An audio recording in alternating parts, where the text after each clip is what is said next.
I'm Alex Sharfin, and this is the Momentum Podcast, made for empire builders, game changers, world makers, shot takers, and creators of all kinds. Those among us who can't turn it off and don't know why anyone would want to.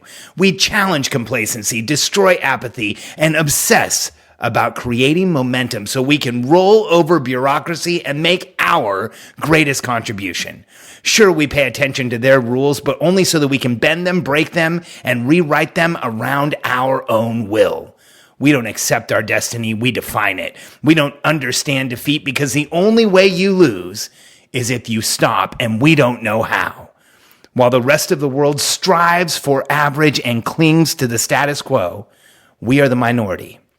The few who are willing to hallucinate there could be a better future, and instead of just daydreaming of what could be, we endure the vulnerability and exposure it takes to make it real. We are the evolutionary hunters, clearly the most important people in the world, because entrepreneurs are the only source of consistent, positive human evolution, and we always will be.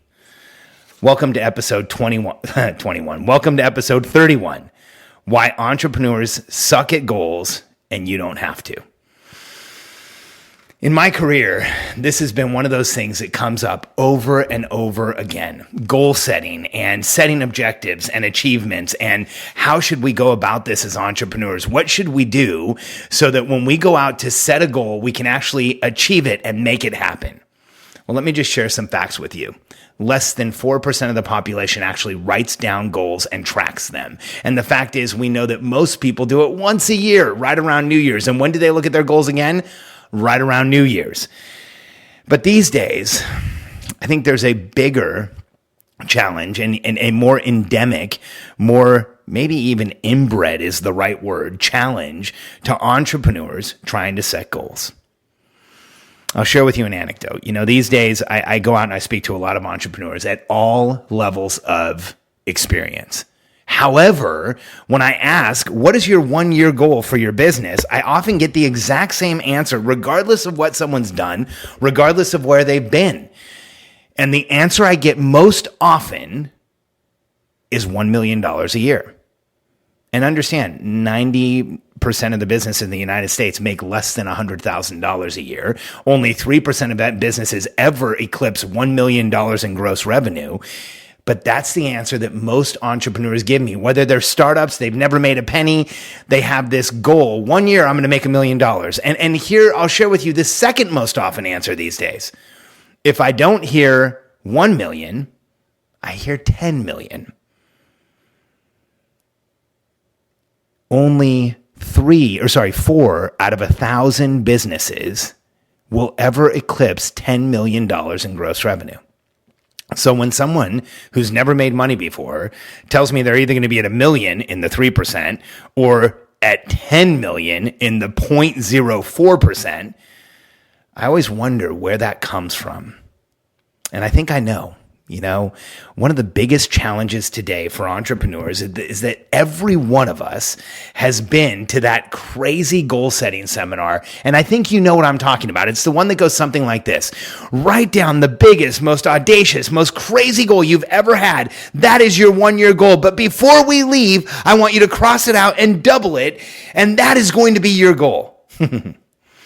I've been to enough seminars and to enough events, I've spoken at enough of them that I've heard that guy or gal, whoever it is, speak hundreds of times. And these days, when I hear that, I literally walk out of the room. Because here's what I know we do not need as entrepreneurs. We don't need empty motivation. We don't need all that pumping you up like rhetoric, because the fact is, that's not how we should set and achieve goals. And I'm going to present to you a different view of this. See, I have a different view of goal achievement for entrepreneurs because I've been a professional consultant for over 20 years. I've coached hundreds of entrepreneurs. I've worked with thousands of entrepreneurs through our products. I've helped friends of mine create billions of dollars in wealth, and I've created tens of millions of dollars in wealth for my family. And that's not how you set or achieve goals.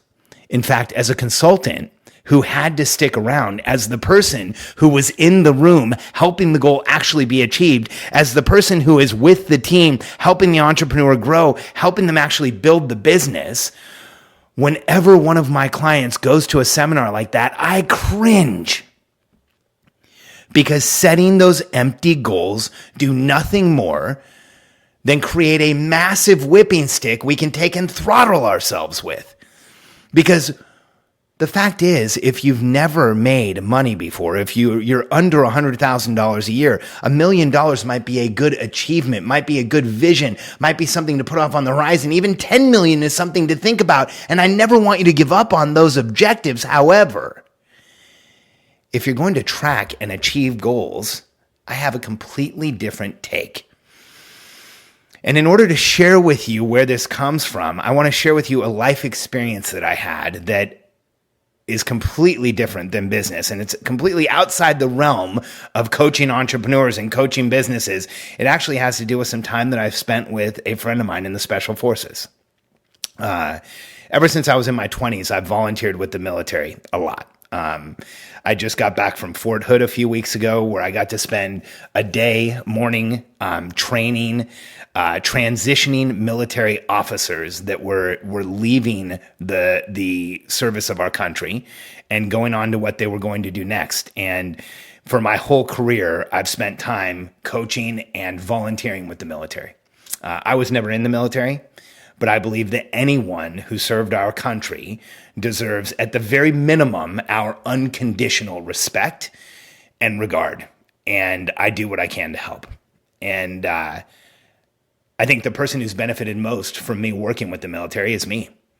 They are some of the most talented, most amazing, most compelling, most committed human beings on the planet. And one of the groups that I love spending time around, and it looks like I'm going to get a big opportunity to fly up to Fort Bragg and train, is special operations. When you get to spend time around a Navy SEAL or a Ranger or someone who's in the Special Forces, these are operators of the highest order in life, not just in the military. They are elite athletes. Most of them, when you sit down and talk to them, it'd be hard to deny they have a genius level IQ. They can do things with their mind and body that most human beings couldn't even think of. And the way that they conduct themselves, hold themselves, walk down a hallway just leaves me impressed. And in my 20s, I decided to buy a gun and learn how to shoot. And I had the privilege of being trained by a friend of mine who was a Navy SEAL. And I remember going to the store to buy a gun. I lived in Florida, and I went into a gun store, which, if anyone hasn't been to a gun store, it's a rather uncomfortable experience. You walk in and you're literally surrounded by an arsenal.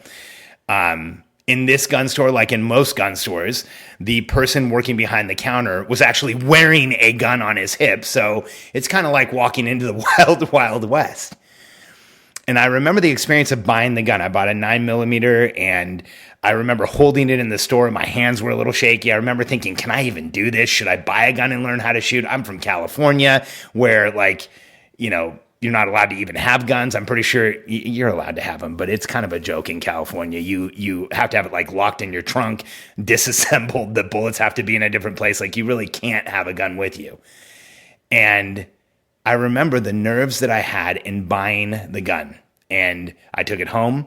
My first lesson was in a couple of days, and my friend was coming over, and I figured he was coming over. He'd pick me up. We'd go to a shooting range. I was going to get to finally fire the gun. You know, I was nervous buying it, but I was excited to see what it would do. And here's what happened. He came over to my house, and our first lesson was in my garage. We never left my house. We handled the gun. I took it apart and put it back together about 5 times. I knew how to describe every piece of it, and I never shot anything. And he said, you know, well, that was your first lesson. You now understand a little bit of gun safety, but you understand enough so that the next time we'll go to the range. And I'll get to how this gets to, or how this is about explaining, or how this is about achieving goals in just a second. Because, see, what happened was we went to the range the next lesson. And I remember walking in and being somewhat excited, But in all candor, I was a little nervous. Not a little, I was a lot nervous. I was about to handle a deadly weapon. It was going to be loaded. I was going to fire it. I was remembering everything he told me about where to point it, how to hold it, how to load it, how to clear it if it got jammed, how to put the clip in, how to do everything that he had said. And I remember it all running through my mind as I walked up to the range. And I walked in, and somebody at the end of the range was shooting what sounded like a 50 caliber. And every time it was like a cannon going off. So I had nerves, I had adrenaline going, and I was thinking, can I really do this again? And then the beginning of the lesson started in the most peculiar way. He looked at me, took a target, put it on the clip, and in a gun range, there's a little switch that you use to move the target back and back towards you, and you shoot it, you send it down range so you can shoot it, and then you move you flip the switch, and it comes back to you on a pulley system. And he put the target on the clip, moved it backwards about 2 feet, and then he looked at me. We both had big cans on our ears, so he kind of had to yell. He said, "Load the gun and clear it through the middle." And I was like, "What?" And he said, "Load the gun and empty it through the middle of that target." And I was like, Navy SEAL tells you to do something, you do it. You either do it or he's going to compel you to do it. Either way, I was finally going to shoot a gun. So feeling kind of awkward and weird, I picked up the gun and I emptied 15 shots right through the center of the target that was literally 2 feet away. Had I reached out, I could have touched it, but instead I just shot at it. And the pattern that I made was about 1 inch around. I actually was putting the bullets through the original hole at the beginning. And he looked at me and he said, "Great, now you can shoot a gun. Take out the clip, reload it, and let's do it again." So I took out the clip, I started loading it, and as I loaded it, he moved the target back another 2 feet. He said, "Do it again." And so I did. I emptied another clip through the center of a target that was now 4 feet away from me. Again, I felt like if I had leaned over the range, I could have touched it. But instead, I shot it, and I shot directly through the middle. We did this for about an hour. The target was never more than about 10 feet away from me. He'd move it back. And then if I missed in any way, if I got out of the very center of the target, he'd move it back towards me. So my first lesson on a range, I probably emptied the clip 30 times, but the target was never more than 10 feet away. I remember leaving him with him that day, and I said, "So is that what we're going to do every time?" And he said, "Yeah, we're going to do that until we get back to 50 feet, and you still have a tight pattern that I approve of." And I remember thinking how easy it was to shoot that day and how excited I was about the next lesson. Over the course of a few months, I probably took 8, maybe 10 lessons from him. In the 4th or 5th one, the target was back at about 25 feet. I was still maintaining a very consistent pattern, and I loved shooting. It was confidence inspiring. It was exciting. I thought it was like one of the coolest things I'd ever done. I felt like I really was good at it. But here's why. The target was always close enough that I never lost confidence. In fact, in the 8 or 10 lessons I had with him, in the thousands of rounds that we shot, I never missed. Like, let that sink in. I learned how to shoot a gun in a way that I never missed. In every lesson, I never missed. Here's the outcome. Today, I'm a relatively good shot. I don't practice a lot, or I could be better. But I was up at Fort Hood a few months ago, maybe a year ago, and I was doing a speaking event with American Dream, which is the group I was with recently. And we were hanging out with some Special Forces guys who were training for the Best Ranger competition. And there was 4 of us. We did some prone shooting, laying on our stomachs and shooting at a target that was about 50 feet away. It was just a paper plate on a stick. And there were 4 of us, and me and 3 Special Forces guys. And my pattern was tighter than one of them. Now 2 of them definitely beat me out. But I shot as well as one of the Special Forces Rangers who was going into the Best Ranger competition. Why? I believe it's because I learned how to shoot in a way that I never missed. When you look at the way that most entrepreneurs set goals today, we crush ourselves before we start. When you think of that $1 million or $10 million goal that a lot of beginner entrepreneurs have, the fact is it would be like walking into a shooting range and putting the target down at 500 yards and trying to become a marksman, or putting it at the very end of the range and trying to hit it. And the fact is, anyone who's ever done that knows that if you walk in cold to a shooting range and put the target all the way back at the end, you don't even know if you're hitting it or not. The problem with the rah, empty motivation way of setting goals that we hear today is that it's just like putting the target at the end of the range, and we don't even know if we're hitting it or not. So the way to crush your goals is this.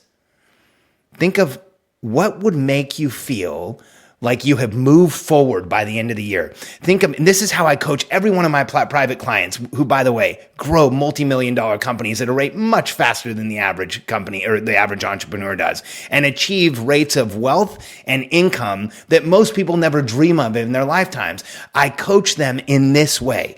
We say, at the end of the year, what would let you know you had a great year? Not a phenomenal year, not an amazing year, but what would let you know that you had a great year? We're moving that target closer. They let me know. And then I ask a simple question. If everything went right, could you achieve this by June? Halfway through the year. And I get some funny looks and people say, what do you mean could I achieve it by noon? It's a year goal. And I say, yeah, but the pressure test for this goal, the way that we know if it's the right one, is I want to know that if everything went right, which it rarely does, but if everything went right, could you achieve it by June? And when somebody is willing to say yes, and they're congruent, and they look like they mean it, then I know we have the right goal. See, here's the big difference between me and the motivational speakers that tell you to cross it out and double it. I've always been a person-to-person consultant. I've always been there with the client through the achievement process, not just through the goal-setting process. If all you have to do is get somebody excited to set a goal, then it's easy to jump up on stage, cheer and rah-rah, and get people all excited and use empty motivation to get someone to write down a big number. You know why? They'll probably buy something from you.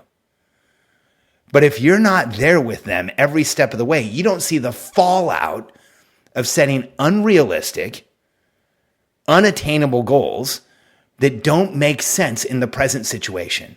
If you've never made $100,000 in a year, setting the goal at $1 million is the same as not setting a goal. If you've never had $1 million in revenue, trying to set a $10 million goal is so ambiguous and difficult to understand that it just doesn't make sense. So if you, as an entrepreneur, want to crush your goals, here's an easy way to do it. And here's a way that every year you set your goals, you can track towards them, you can crush them, and just like I did, learn how to set your goals in a way where you don't have to miss. Learn how to set your goals in a way where your confidence goes up, and learn how to set your goals in a way that you're excited to achieve on a daily basis. So one, you need a clear outcome that you understand, that you can see, that you can rationalize, that you know you can get to, hopefully by June. You set a 1-year goal. Let's make it so that if everything goes right, you can get there in 6 months. You know what happens if you achieve your goal in 6 months? You get to set another one. You get in the habit of achieving and winning and setting new goals. That's a habit I want you to have. You need a clear scoreboard so you're tracking your progress along the way. If you've never made money before, try tracking your progress towards $1 million. It will only bother and frustrate you. And the third thing you need is clear accountability so that you can get there. You know what you're doing and you know who's doing what. So when it comes to achieving a goal as an entrepreneur, here's my suggestion to you. Move the target closer. Increase your confidence level. Crush your goals. Don't let them crush you. Because as entrepreneurs, when we set goals that we can't achieve, it just becomes something else we don't want to pay attention to. But when we set a goal that we can move towards, we can measure our progress towards, we can achieve, and we can crush in less than the time we thought we could, we build the habit of setting and achieving goals, not the habit of setting outcomes that we'll never get to and just being frustrated with ourselves. I know that you can do this. Move the target closer, and you'll become an expert marksman at achieving your goal, just like I did at actually shooting a gun, which is one of the most nerve-wracking things people do. For me, it's now a confidence-inspiring thing. I want you to feel the same way about setting a goal and knocking it down. Join me again on episode 32, where we talk about how to get out of negative loops and spirals. If you heard that episode and you feel like you may be stuck in a negative loop or spiral with unintentional consumption, I want to help you out of it. And in the next episode, we will. And do me a favor. If you haven't yet, subscribe to this podcast, leave me a review, let us know how we're doing. And if you want to know more about momentum and our entrepreneurial personality type, go to freemomentumbook.com and download my book, share it with others. It may tell you more about yourself than anyone ever has. Thanks for being with me.